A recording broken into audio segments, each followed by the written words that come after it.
that you have a DE1 amendment to get the bill in the shape that you would like. Would you like to move that amendment, DE1 amendment as well? So moved, Madam Chair. Thank you. Members, please unmute yourself. This will be a voice vote on adoption of the DE1 amendment. All in favor, please say aye. Aye. Aye. Aye. Any opposed? The motion prevails and the amendment is adopted. Members will have a time certain vote on this bill at 1:50 p.m. Representative Jordan, please explain your bill as amended. Thank you, Madam Chair. Members, I'm pleased to present House File 550, a bill to provide climate justice education in schools. Members, this bill is especially exciting and unique because high school students have led the entire process.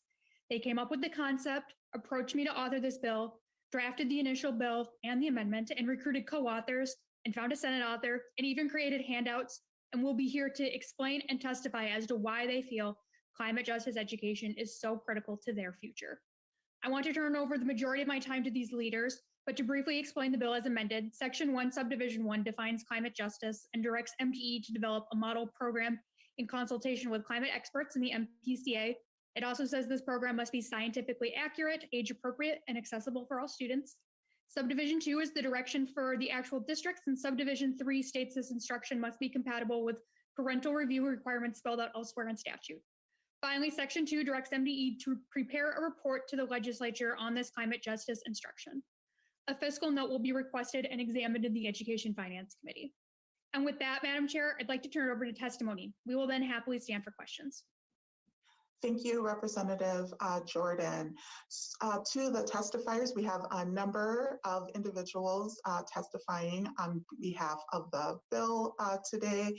Each testifier will have 2 minutes to speak, and we will also have time kept within the chat portion, and so you will get a notice when you have 30 seconds left and when you are at time.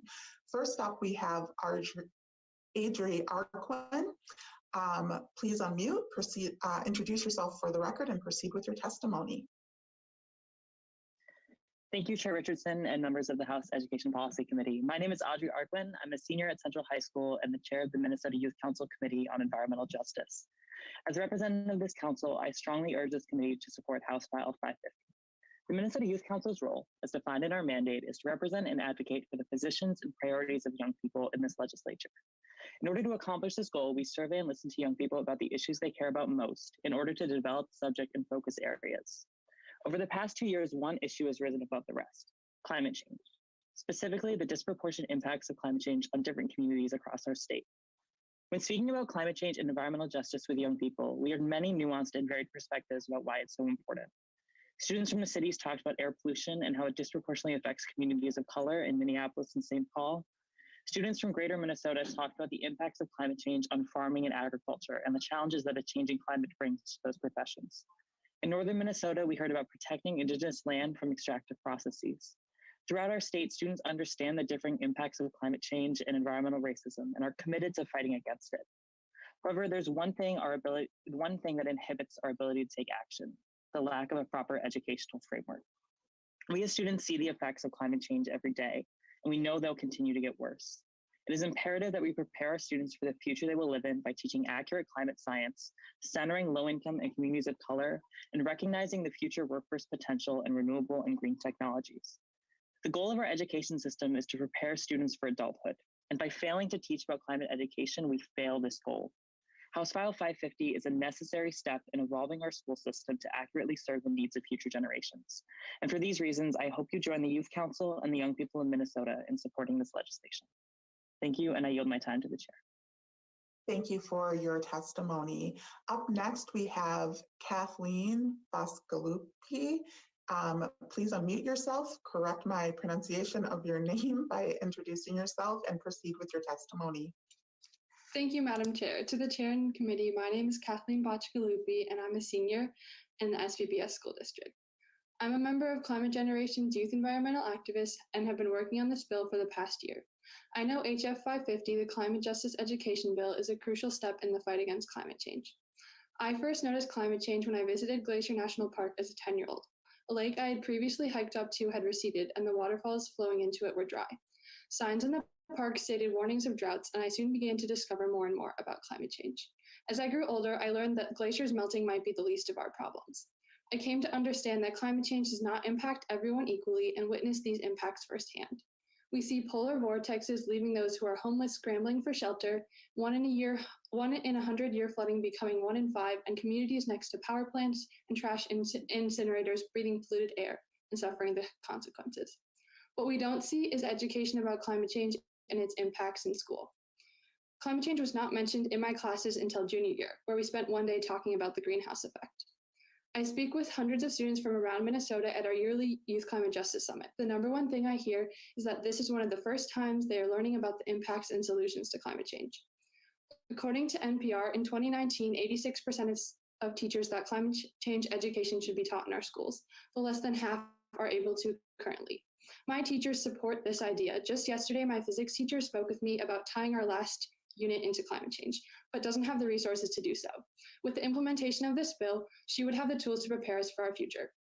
Finally, implementing climate justice education instruction in the classroom is crucial in adhering to Governor Walz's Due North education plan, specifically the idea that students must be given a 21st century education. As we implement solutions to climate change and prepare infrastructure to be resilient to the impacts we already see, it's imperative that students are equipped to fulfill these new jobs. This requires understanding of climate change and who it impacts. In pandemics of COVID-19, student anxiety, and student failure rates, students are asking to learn relevant, important information about an issue that will impact us the most. Teachers are asking for your support in doing so. Thank you for your time. Thank you for your testimony. Up next, we have Yvonne Montgomery. Please unmute yourself, introduce yourself for the record, and proceed with your testimony. Thank you, Madam Chair. To the Chair and Committee, my name is Yvonne Montgomery, and I go by she, her pronouns, and I'm a senior at Irondale High School and a youth environmental activist with Climate Generation. Today, I'm here testifying to not only show my support for HF 550, but to emphasize the criticality of having this bill passed and integrated in our own education system. During my elementary and middle school years, seldom did we talk about climate change or even its connection to humans. The closest thing I learned was the dangers of polar bear extinction and the ice caps melting. Personally, I felt so disconnected from climate change only learning this that I never thought much of it before. It wasn't until high school, after doing my own research, that I finally understood the impacts it's already had on humans and on me, and how these detrimental effects will only be amplified in the next coming decades. And growing up in Anoka County, tornado warnings and storms were the norm for me. Every couple of years, we had a tree fall in my own backyard. And yes, watching this was devastating, but the financial burden and thousands it would cost to remove these trees was even worse, as my family had little to spare. And having to experience the anxiety, stress, and trauma of these disasters as a child forced me to understand climate justice and advocate for it as well. And my story is just one example of the millions of people disproportionately affected by climate change and natural disasters. And I was never able to comprehend that until a few years ago. And for me, climate justice literacy and education is, again, more than just an option. Being able to have the standard to ensure that all students in Minnesota are able to not only understand the disproportionate impacts, but also be able to understand their role and power to take action for climate justice will ensure that the climate justice lens is applied in all sectors in the future, which will be critical as, again, the impacts will continue to progress in the next coming decades. And passing HF 550 is a priority for Minnesota's education. According to research conducted by Brookings Education, climate justice education for one individual can cause them to reduce their own carbon footprint by 2.86 CO2 tons a year, and is even shown to reduce the gap of disproportionate climate change impacts on health. And this correlation is no accident. This bill is not only important for our present students and youth to understand a large issue that intersects in everyone's daily life, but it's also critical for our future. Thank you, Madam Chair and Council members. Thank you for your testimony, and thank you for sharing your story with us as well today. Up next, we have Jennifer Garcia Flores. Please unmute yourself, introduce yourself for the record, and proceed with your testimony. Thank you. My name is Jennifer Garcia. I use she, her pronouns, and today I'm here to represent the FH 550 bill. At the moment, I attend Roseville Area High School, and I am one of the many students that have seen the effects of climate change at the moment and in the impact that it has in our community. There's many problems that can be listed, but should not be limited to either change in the climate, the environment, the soil, and lots of other things. At the moment, I have very few education and public education on any of the things when it comes to environment. One of the ways that it was implemented was through AP courses and AP Environmental Science. But because of this was an optional course and a course that enriched my understanding in environmental justice, but is one of the very few courses that has been able to be implemented through it. By processing this bill, we're going to be able to give free resources and educate many other students from K to 12, which is going to be a wonderful program that will be able to provide lots of resources, not just to students, but also families around them. It's important to evaluate all these information and issues into the students at the moment. I yield my time to the chair. Thank you for your testimony today. Up next, we have Yvonne Montgomery. Please unmute yourself, introduce yourself for the record, and proceed with your testimony. Madam Chair, Yvonne could not get out of class, unfortunately, so she's not here today. Thank you, Representative Jordan. Up next, we have Marie Fargo. Please unmute yourself, introduce yourself for the record, and proceed with your testimony. Thank you, Madam Chair, members of the committee. My name is Marie Fargo, and I'm the Climate Change Instructional Resources Coordinator at Climate Generation. We work with K-12 educators to build their capacity to teach about climate change and incorporate interdisciplinary climate change education in their curriculum. We support this bill because we cannot shelter our children from the reality of climate change or the fact that it impacts communities in different and inequitable ways. We must prepare youth to live in a warming world. We have the solutions we need to curb the effects of climate change. Now, we must help Minnesota educators give students what they need to contribute to these solutions. Climate Generation is frequently asked by educators, schools, and community partners to help them create and integrate climate change-centered lessons. We support a nationwide Teach Climate network of 8,500 educators offering professional development and teaching resources. We hear every day from these educators that they don't have time to find trusted, scientifically accurate climate justice resources. Research shows that educators are underprepared to teach climate justice, and dozens of similar bills have moved forward to address this issue nationwide, including in states like Idaho and Maine. One essential function of schools is to prepare students for the workforce of tomorrow. Green careers that fit the needs of a warming world, such as those in sustainable agriculture, wind and solar energy, and building weatherization, can support students from frontline communities with equitable employment leading climate change solutions. If Minnesota students are ready to take on the challenges of climate change when they graduate, our state will be able to compete in a changing global economy. Finally, climate change and justice can be easily embedded into the newly adopted Minnesota State Science Standards for Graph Social Studies standards and other subject areas. But the standards do not provide a guide for teaching about climate justice to support our teachers in addressing this complex topic. Educators need to teach to the standards, and they also want to teach about issues that are important to their students and will prepare them for their futures. A climate justice model program will allow educators to do both, helping every student understand their connection to climate change, think critically about the inequitable impacts of climate change, and feel empowered to work toward fair and equitable solutions. Thank you, Madam Chair. Thank you for your testimony. Moving on to member questions, I see Representative Erickson. Madam Chair, these questions are for the author, Representative Jordan. Please, Thank you, Madam Chair. Representative Jordan, would you agree that climate has been changing since the beginning of time? Representative Jordan. Madam Chair, Representative Erickson, yes, I would agree that climate has been changing, but it has been changing drastically due to human impacts on climate. And it's important that, as we know that the rest of our lives will be dominated by this accelerated climate change that is caused by human activity, we must prepare our students and young people to live with that inevitability and change the world around them. Representative Erickson. Thank you. Would you also agree that that there's a lot of research involved in this topic, and that children, our students, need to know how to read, and read probably at very difficult levels because of the way the research is written, and and also be able to compute in math? Would you agree with that, please? Representative Jordan. Yes, Madam Chair, and yes, Representative Erickson. I think that those are great complements to this educational system, which would show that we could study climate at age appropriate and integrated into multiple subject levels to learn about climate change in addition to math, science, reading, or social studies. Representative Erickson. Thank you, Madam Chair. Yes, Representative Jordan, it is going to be more important that students know how to learn, because there will be no equity, learn to read, I mean, there will be no equity across the board unless all our children could read at grade level and be able to read the materials that are published about climate and its change over time. And it has changed dramatically since the beginning of time. Just read the Bible and you'll know that's true.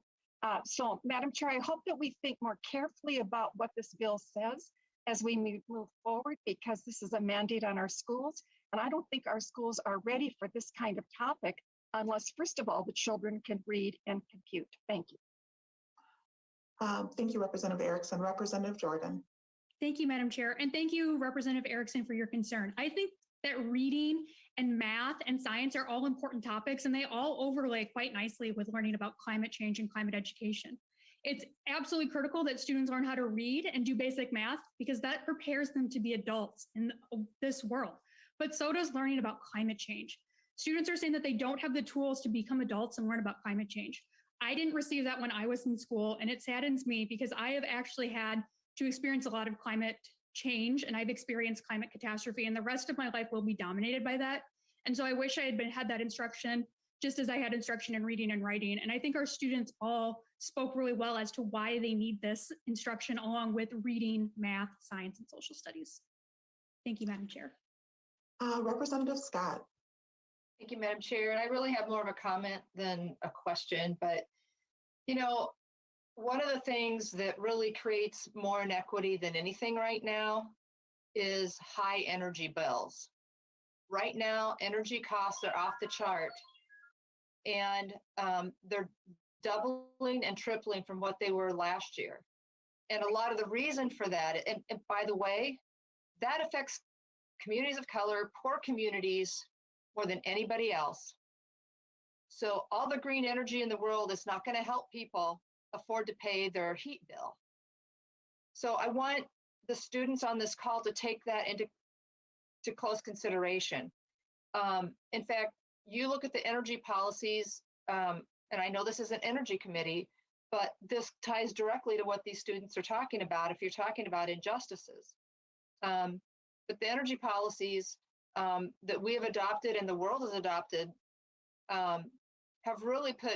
have strapped poor people more than anything else has strapped them. And so even if you look at what's happening in the Ukraine and Russia right now, a lot of that, why Russia is probably going to get their way over there, is because the Ukraine, because Germany, other countries have gotten rid of their baseload power, and they've gone to green energy, and it's all this argument over a pipeline, and their people are going to freeze if they don't have this gas pipeline. So I want you to think long and hard about climate change and how it affects the poor, because it affects the whole policies of changing to renewables affects the poor the most. Thank you. Thank you, Representative Scott. Representative Jordan.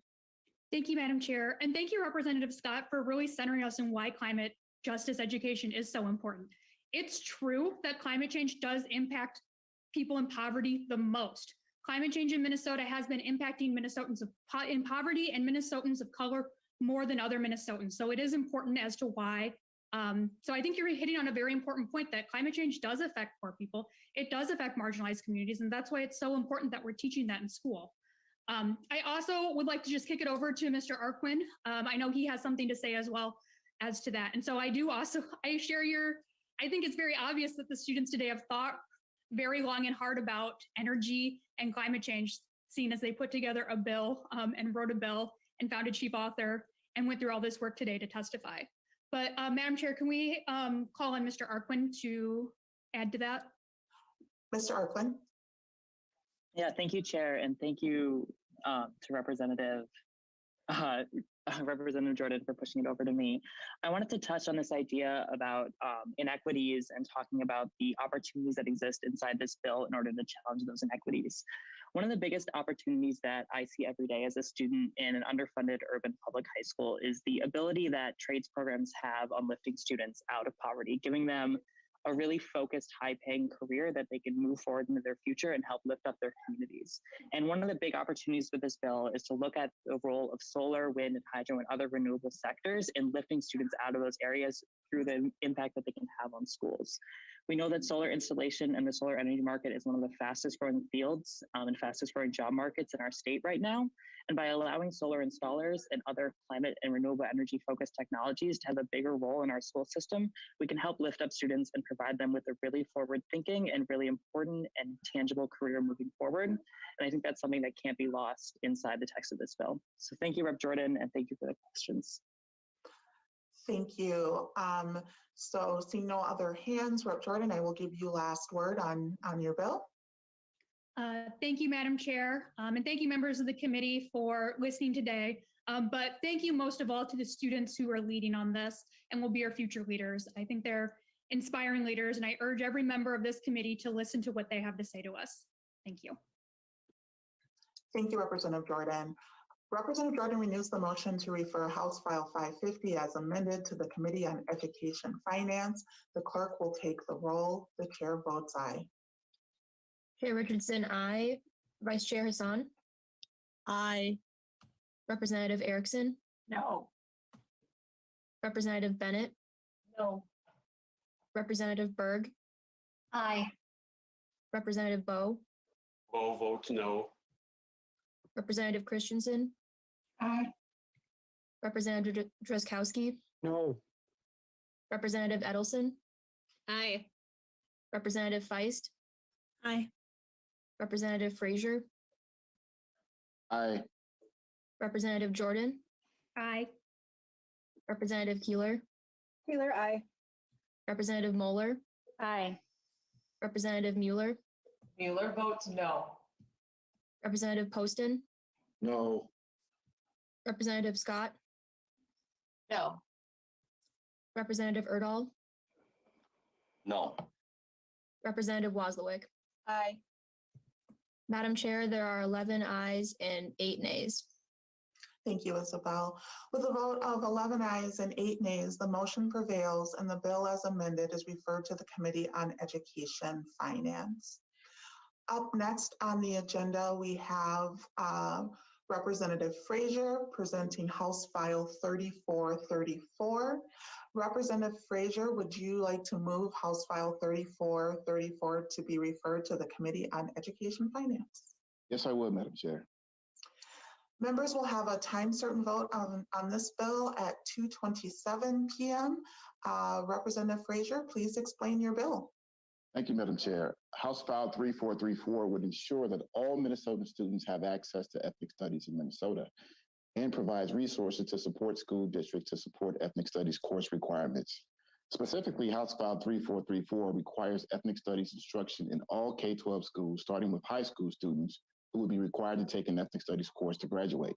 It creates an ethnic studies advisory task force composed of a diverse array of educators, students, and community experts to advise MDE on ethnic studies content and standards. And it allocates funding to MDE to support the development of ethnic studies content standards and provides aid to school districts to support the implementation of ethnic studies requirements. More than a third of students in Minnesota schools are students of color, but Minnesota classrooms have not kept pace with the growing diversity of our student population, neither in terms of who is teaching their classes, nor in the curriculum they are taught. All students deserve to see themselves in their classrooms, their own cultures, communities, and histories, including in their curriculum. Students who see themselves in their curriculum have a sense of belonging, excuse me, and engage more fully in their education. It is no surprise that studies have found that when students' experiences and backgrounds are reflected in their curriculum, they become more engaged in learning and achieve better educational outcomes. For example, in a study of 3 San Francisco high schools over 5 years, enrolling at-risk 9th grade students in an ethnic studies course resulted in 21% increase in attendance and significant increase in student GPAs by as much as 1.4 points. Graduation rates in college enrollment were also markedly higher than comparable students who did not take ethnic studies.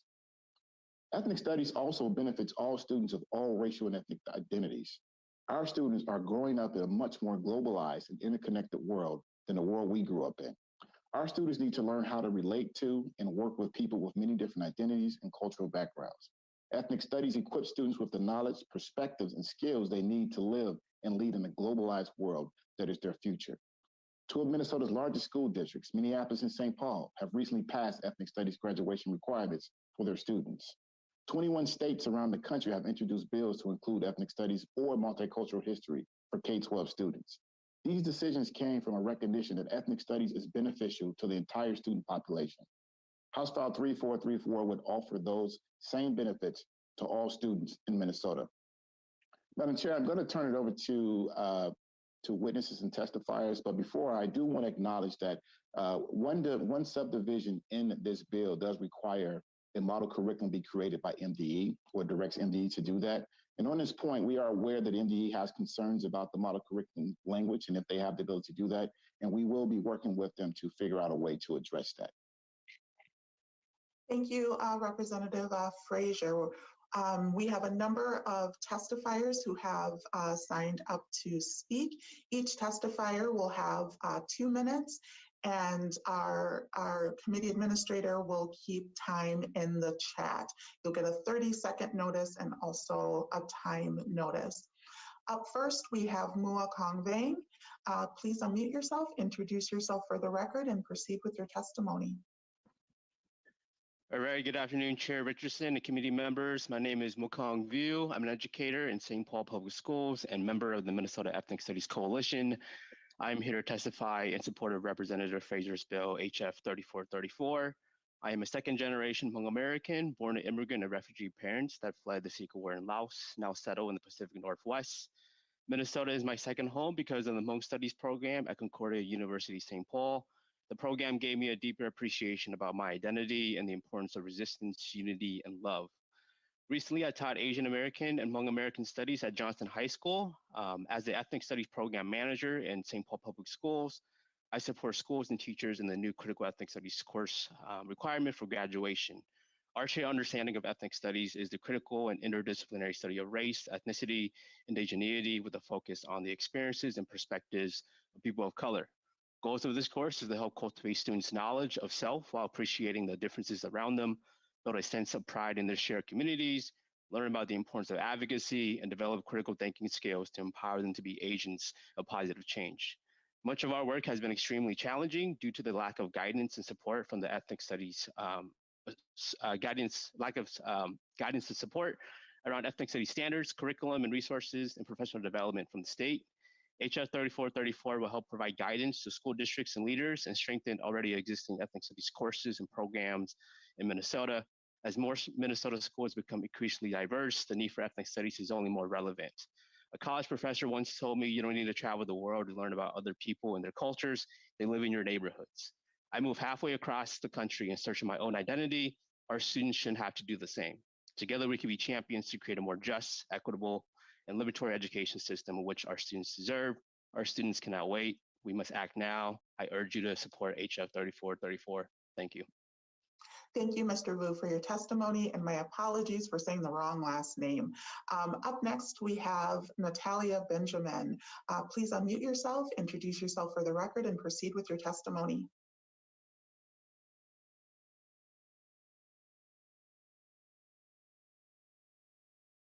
Not hearing from Natalia Benjamin, we will move on to Jocelyn Montgomery. Please mute yourself, introduce yourself for the record, and proceed with your testimony. Thank you, Madam Chair and members of the committee. My name is Jocelyn Montgomery. I am a 5th grade student at Worthington Middle School. I am also a young organizer in Worthington, Minnesota with Unidos Minnesota. I'm here to let you know that I and many other Worthington students want you to support the Ethnic Studies Bill, HF 3434. When I think about what I have learned in school, what I remember is hearing about how Abraham Lincoln freed the slaves, states in their capitals, Benton Magog, and other people who have changed the world, but none of them looked like me. The times that I have felt somewhat represented was when I was taught about slavery for a few days and Martin Luther King on the Friday before MLK Day. In school, we are still taught about that Columbus discovered America, as if people did not live here already. We completely erased those who were here in Minnesota and this country before us. 5th through 8th grade is a time when we try to figure out who we are and where we fit in. Ethnic studies in our school would let me and my friends see that our people were more than people who suffered and needed to be saved as a biracial human being. I want others to learn how my Mexican and Laos community impacted the state and the country. How we are artists, architects, engineers, writers, and so much more made a change for the state. I need to learn and see myself in books more than just for a week during Hispanic Heritage Month and Asian Pacific Islander Month. That's why I sit here today and urge the committee to support the Ethnic Studies Bill. Thank you again. Thank you for your testimony. We appreciate you being here today. Up next, we have Lashia Vang. Please unmute yourself, introduce yourself for the record, and proceed with your testimony. Thank you, Madam Chair. Hello, my name is Laitia Vang. I am a senior at Roseville Area High School, and I am in support of House File 3434. As a Hmong American youth, I never got to see myself in education, nor did I get to learn about my people. And so because of this, I lost my connection to my people. Hmong people have experienced mass genocide, exploitation by the CIA, war, and continued failed policies. In the secret in Vietnam War, the elders were all soldiers. Our language, our history is primarily never taught in K through 12. And so when our elders are gone, we will know nothing of who we are. Our elders are the carriers of history, the carriers of the Hmong language, and I don't know it. Many of us Hmong youth don't know it at all. Because I didn't connect to my culture or maintain my language, nor did I see myself at school, I was ashamed of who I was. I hated being Hmong, and I loathed my culture. All of my siblings went through this hatred, this shame, this loneliness. I have a younger sister, she's in 4th grade, and I'm afraid she's going through this too. It doesn't help that we don't have ethnic studies in our schools, and it's up to us and other resources to learn about ourselves. I began my journey about 3 years ago when I attended a youth leadership retreat and learned about Asian American history and our contributions in activism. Had I not gone, I most likely would have started my journey even later, or possibly not even begin. Not all have this opportunity to learn. I hope with the implementation of ethnic studies, youth can begin to learn about themselves and understand that their identity is really important, that conforming is not a regular experience for marginalized communities. Ethnic studies will allow youth to learn about the impacts of race and racism, something that continues to affect us every day. Youth are the future, and we must be knowledgeable and accepting of diverse people and backgrounds in order to create change. My entire life would be different if I had ethnic studies. I know that countless youth could say the same.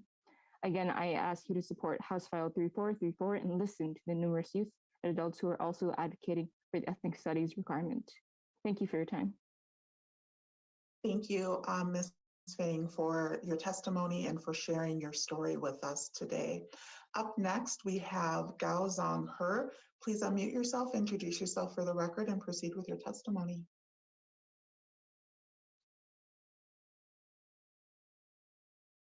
Okay, we will move on to Live Faster.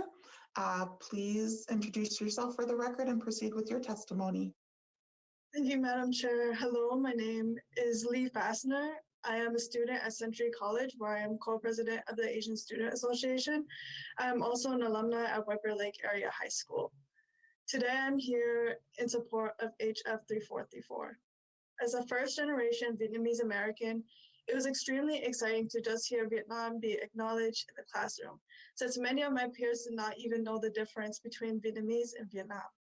In 7th grade US history, when we finally got to learn about the Vietnam War, I was disappointed to see that the whole decade-long war was summarized in just one paragraph in our textbook. Our teacher let us know that we would learn more during high school, which I thought was strange, because why am I waiting to unlock important parts of history like this is a video game? So I waited. In my 11th grade AP US history class, we revisited the Vietnam War like my teacher promised. And that paragraph was then extended to a page. We watched some videos about protests in the US, and heard perspectives of US soldiers. However, the perspectives of the Vietnamese and other Southeast Asian people living in that region was completely excluded. That lesson made it feel like the Vietnamese people's role in that war was just to be shot and killed or be barbaric communists. Thankfully, I was able to find student clubs and organizations where I got to learn ethnic studies before I even knew what it was. I learned so much from fellow BIPOC students about numerous cultures and history that we typically do not learn in the classroom. This taught me fundamental intercultural communication skills that helped me understand a greater variety of perspectives and to be a better human. In these spaces, I learned that my story is not unique. Many other Vietnamese, Cambodian, Hmong, Somali, Oromo, Native American, and other BIPOC across the Twin Cities have expressed similar stories about feeling invisible in the classroom. It is important that we pass HF 3434 so that all students feel seen and embraced. I was lucky to learn through these youth programs, but this should be the standard for all. If you truly care about Minnesotan students, I strongly urge you to expand our education and support this bill.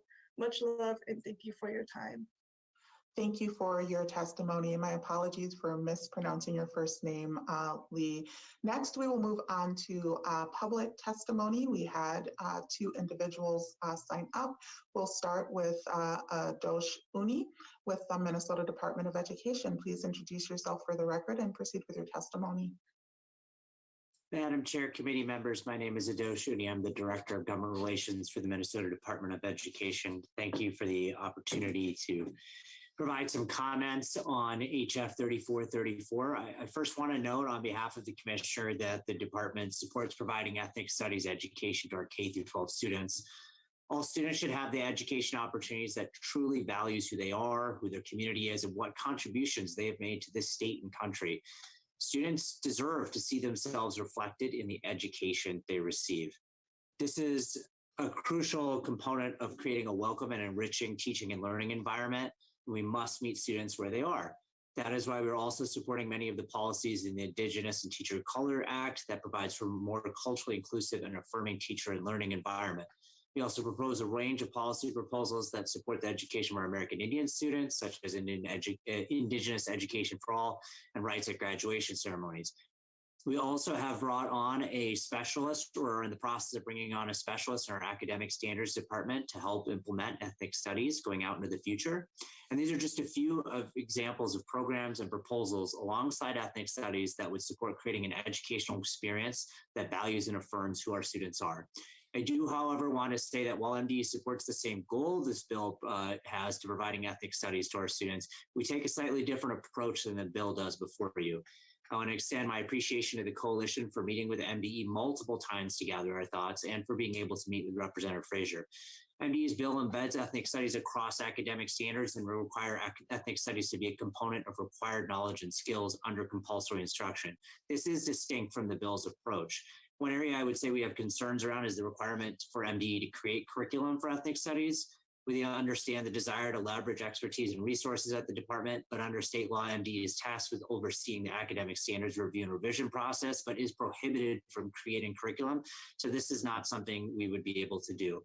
We've also relayed some thoughts on timelines and duties that would be best placed with school boards rather than the department. Again, thank you for the opportunity to discuss the importance of having all of our students be represented in their education. Thank you for your testimony. Up next, we have Chong Yang. Please introduce yourself for the record and proceed with your testimony. Good afternoon, Chair Richardson, members of the committee. My name is Chong Yang. I'm a product of the St. Paul Public Schools, and I am a longtime high school English teacher in St. Paul. My siblings and I are testaments to my life's mantra that despite its flaws, education is the great equalizer. I was born in Laos and came here as a child where I desired a formal education more than anything. To me, it was the American dream. During my youth of the 1980s, however, education was and continues to be today an institution that excluded me and other children like myself. I was seen as an empty vessel to be filled with knowledge by teachers where I and my community had nothing to offer in my own learning. As a result, I assimilated and practiced code switching to hide my culture, personal experiences, thus my identity. While I did well in school, I knew I had paid a great price for my education. All along, I've searched for my story in my education and found none. And as a result, I have always felt that education was incomplete and that students unwilling to sacrifice their identities the way that I did would certainly find education invalid, irrelevant, and disengage from it. I know many of my students today feel the same way. The ethnic studies course I taught this year is a response to my students' call. It is a class that centers my students' lived experiences and views such experiences as assets. The curriculum includes absent American history and people of color narratives. It encourages community building, understanding, and open conversation about challenging topics. It is rigorous and teaches hard literacy skills as well as soft skills such as dialogue, listening, inquiry, and self-reflection. At the end of the course, all of my students, white, black, brown, express how challenging this course is and that they learned a lot. Many have expressed having been cheated out of an education and asked, why didn't I learn this before? All students deserve to have this experience, not just students who choose to be in my course. Ethnic studies is part of a comprehensive solution to closing the student achievement gap that leads to so many of today's problems. That is the goal, right? To make sure that all students succeed. Students today are not just local citizens, but global citizens. I believe that ethnic studies is not only the pluralistic, inclusive education I've searched for in my youth, it is the beginning of healing from the pain that is tearing at the fabric of the American dream that all my students yearn for and still believe in. This healing depends on the youth through a co-created education where all our stories, brown, black, and white, make up what we know as knowledge. Education can still be the great equalizer that we need in this global community. I hope that you will pass this important legislation that Representative Frazier has brought forward. Thank you. Thank you for your testimony. We will move on to member questions. Representative Erickson. Chair, my questions are for the author of the bill. Please proceed. Representative Fraser, isn't it most important that our children learn to read at grade level and proficiently and to compute in math, knowledge and skills to be successful in life? Representative Frazier. I think that is very important. Thank you, Madam Chair. Thank you, Erickson. I think that is very important. I'm struggling to understand the relevance to the importance shown that when students see themselves, they even perform, their academic performance is even better. So I think these things should go in tandem, but I actually think that's important as well. Representative Erickson. Thank you, Madam Chair. Representative Fraser, isn't it the family that first and foremost teaches a child about his or her background, their culture? That's the experience that I've seen among all the students who are BIPOC when I taught, or since then when I have had teaching experiences or other experiences, is that they love to learn from their families about their culture. And I noticed that in your bill, you have a needs assessment. And so a school could choose a particular ethnicity to teach and ignore all the others. So what is your response to that? I mean, how is that going to work out for children who we've heard testify today that they want to be taught in their ethnics course about their particular culture and ethnicity? Representative Frazier. Thank you, Madam Chair. Representative Erickson, thank you for that question. I think one of the things, what's in the bill, what you have to focus on is the portion of the bill that allows for each school district to kind of do an analysis of what's needed within their particular communities and their school districts. That would allow them to focus on those local needs. So if they've got those different populations, different cultural groups there, they can focus on all of those cultural groups. And I believe that's what education is ultimately about, making sure that your curriculum is culturally relevant and it's inviting the perspectives and acknowledging all of those cultural groups. So this isn't exclusive, this is inclusive. Representative Erickson. Thank you, Madam Chair. Representative Fraser, this is a mandate for elementary and secondary students. This is a mandate. And we've heard in testimony today that both St. Paul and Minneapolis offer elective courses in ethnic studies. Why is that not a better path to follow? Because that's going to be a local decision rather than a mandate for all students in elementary and secondary to study this. And I'm still very concerned about the reading levels and the math levels that need to be achieved for them to be most successful. I think that will come before the other. Would you respond to that, please? Representative Fraser. Thank you, Madam Chair. Representative Erickson, thank you for that question as well. These things aren't mutually exclusive. I noted in my opening comments the data that shows the rich and positive academic outcomes that happen when these ethnic study courses are incorporated into curriculum. And what we're trying to lay here is a framework so that all students all over Minnesota have access to these ethnic studies courses. What you're getting at is, some districts may have decided to do it as an elective, but what we want is at a foundational level, every student should have access to this. And I think that was actually laid out very articulately and very well by the students that spoke today. And we're really trying to honor that with this bill. Representative Erickson. Thank you, Madam Chair. My final statement is, it's the quality of the teaching that is most important. And I think I've heard today in both committees that a teacher, an outstanding teacher, is what students yearn for. That's the person from whom they learn the most. And I think that's what we really need to concentrate on, is the quality of the teacher. And I want a more diverse teacher population. But in the end, it's always going to be the quality of the teacher that counts in the classroom for our students to learn and to be able to progress through their school years to then look forward to a hopeful future. Thank you. Thank you, Representative Erickson. Representative Fraser. Thank you, Madam Chair. Representative Erickson, I think quality teachers are absolutely important, and I expect to have some really great quality teachers teaching these ethnic studies courses. Representative Wozniak. Thank you, Madam Chair, and thank you, Representative Fraser, for bringing this bill forward.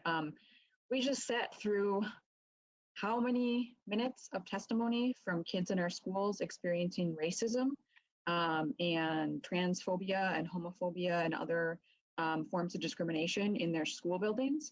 I think anything we can do to help students have empathy and understand different perspectives and viewpoints and cultures and ways of living that people experience, I think is something that will help us try and have less of that in our schools. I think that's a goal that we all share, is we want to see less of this discrimination and bullying in our schools. And I think having a chance for kids to learn about other people who are different than them, I think is really important. So I appreciate your bringing this bill forward. I also just want to say kids notice differences really, really young. And that I think it's really important that this is starting as early as it can, because they notice those differences and they talk about those differences, and they attach meaning to those differences. And so it's really important, again, that we're building that empathy and building that knowledge with kids starting very young, so that they understand that they're not the only people. The way that their family is and the way that they are is not the only way of being or the only family model or whatever that exists. And so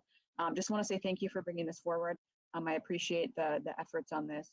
And I do want to also remind folks of the testimony we heard from students of color who said that it actually does matter what teachers look like. It's not just the quality of the teachers, it's that the teachers look like them and they're able to see themselves in that role as this is something that I could do, and this is a person who understands me and understands where I'm coming from. So thank you again for bringing this forward, and I just want to, I think it's a great bill and happy to support it. Thank you. Representative Fraser. Thank you for those comments, Representative Wozniak. I think that's absolutely right. I mean, our students are yearning for this, right? In the testimony that we heard, they spoke about the very positive impacts that they had when they had teachers that looked like them, and specifically when they had teachers that were able to speak to them about a culture. And in some cases, students were yearning to know and have more insight and detail about the culture that they came from, because they may have missed it for some reason. And if we can offer that in our education, K-12 education, that's what we should do. We need to honor our students and give them what they're saying they want and what they need. we are in a global community now, and we need to prepare our students for that to be very successful in that global community. Up next, we have Representative Erdahl. Thank you, Madam Chair. And first of all, I'd like to emphasize that we should teach diversity. I mean, ethnic studies should be part of the curriculum. And I commend Representative Frazier for bringing this forward. But that said, I have some serious questions, perhaps brought about by my campaigns to add things over the years. I made compromises with civics, with personal finance, trying to get this to work. And I see similar problems here to what I was dealing with. First of all, I have, I guess, a series of questions here for Representative Frazier. First of all, how much time is a semester? We have schools with trimesters. We have schools with a semester is half a year, or other schools a semester is a full year. How much time is this course going to be? I guess that's the question. What is the credit intent here? Representative Frazier. Thank you, Madam Chair. Representative Erdahl, thank you. And I really appreciate you because I know the work you've done in education, and particularly the work that you've done around civics. And I like civics, so I always appreciate when you talk about civics and the need for it.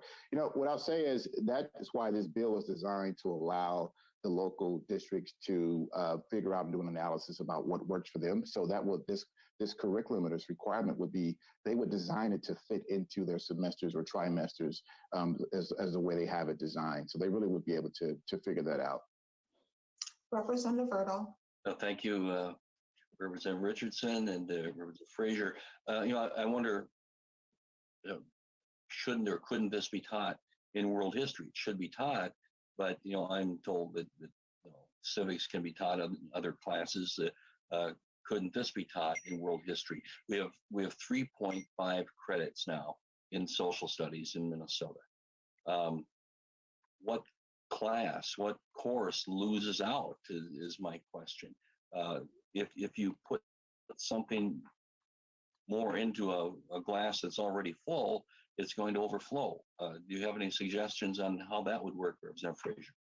Representative Frazier.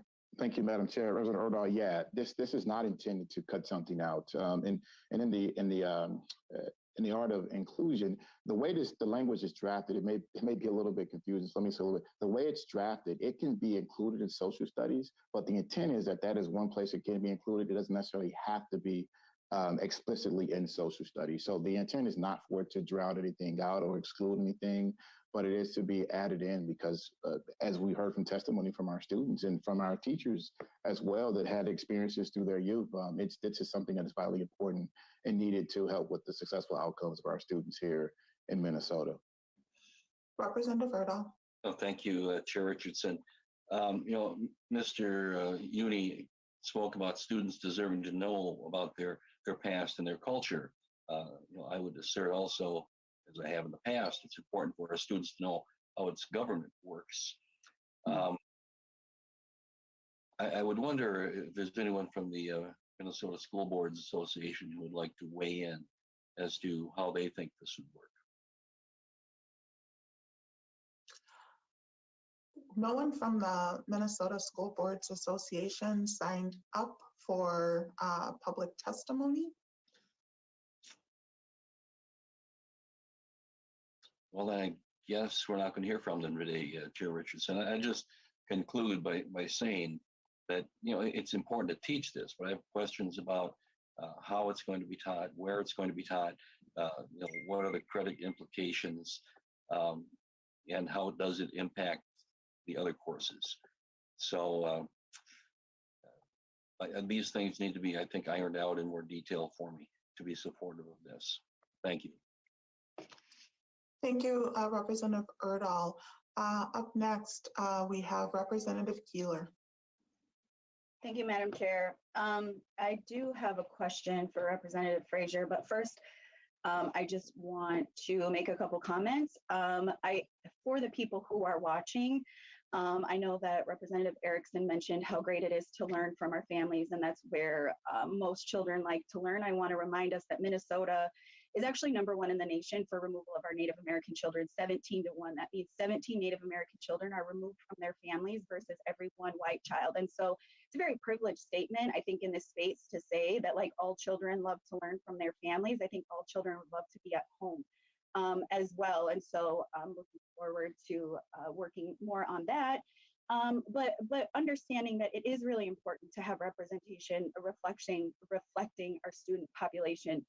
In our curriculum, we talk about representation. It's part of the reason why I signed on as a co-author with Representative Erdahl on his bill, House File 2058, to include Native American curriculum in our school districts. So it's something that we continue to talk about. My question, though, for you, Representative Frazier, because I love this, is the task force mentality and the breakdown of individuals in the task force. There's nothing in here that specifically outlines for sure Greater Minnesota or Border City, Minnesota is represented on the task force. Can you let me know how we're going to make sure that that happens? Representative Frazier. Thank you, Madam Chair. Representative Keeler, you just figured it out for us. We'll make sure we figure that out. Representative Keeler. That's all. Thank you. Representative Jaskowski. Thank you, Madam Chair. Thank you, Representative Frazier. I don't know if I've got my camera here on the Zoomathon set up properly, but I struggle with really kind of the tug and pull between multiculturalism, which the left wants to do here, and we're seeing that, and those people who want us to focus on being Americans and moving forward instead of moving backward. They seem to be the two approaches seem to be in conflict with each other. I'm certainly not opposed to, talking about in school about different cultures and bringing some of that information forward. But when we make it a major focus of our effort to look back instead of looking forward, and how we can be in looking at our differences instead of looking at how we can be unified as a country, that's the rubber conflict that I have. And I've noticed this session and last session really, in order to legitimize this effort around multicultural approaches to things, I hear over and over again the idea that we heard it from Representative Keeler, that different groups are victimized or something like that. We've got to stop that and move forward as a country, as a state, as a culture, as an American culture. How, Representative Frazier, how are we going to do that when we continue to look back in a way that doesn't bring us toward that unity that we really need to get to? Representative Frazier. Thank you, Madam Chair. Representative Dragowski, I'm distracted by that angelic glow that you've got going over there with your light, man. I'll turn the computer, Representative Frazier. Thank you. But no, I appreciate that question, and I understand what you're saying. What I'll say to that is, when you listen to the testimony that came from these students, they're really talking about having an understanding of their culture and how important that was for them coming through our K-12 system here in America. In many ways, when you talk about having curriculum that's culturally relevant and having students be able to see themselves within that curriculum, that's an American thing.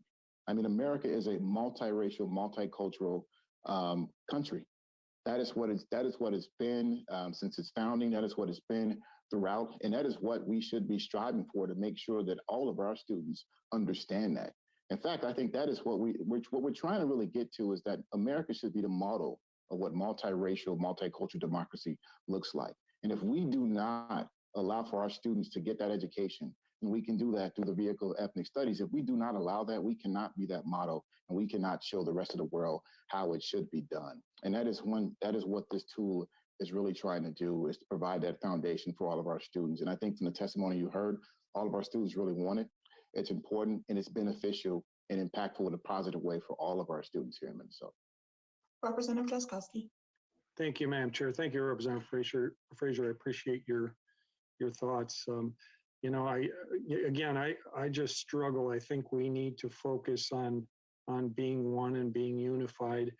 Instead of being victimized in different groups, we need to figure out how to find our similarities rather than our differences. I look back, Representative Frazier, and I grew up in an area we don't have a lot of, you call them BIPOC or whatever group, your acronym that's many of you members are bringing forward.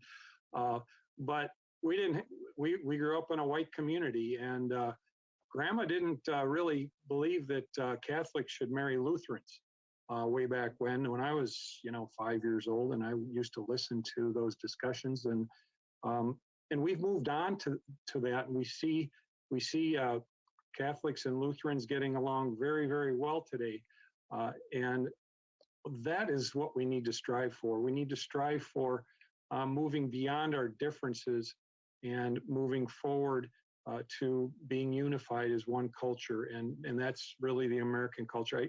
I just see this as a backward step in terms of our American culture.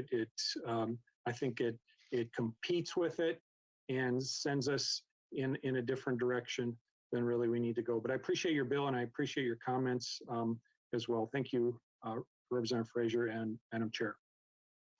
Thank you, Representative Drazkowski. Representative Frazier. Madam Chair, if I could, I believe we have one of the teachers here, Ms. Chong, that spoke about it. Would you be able to give her just a few minutes or a minute or so to speak to how ethnic studies actually brings us together? Ms. Yang.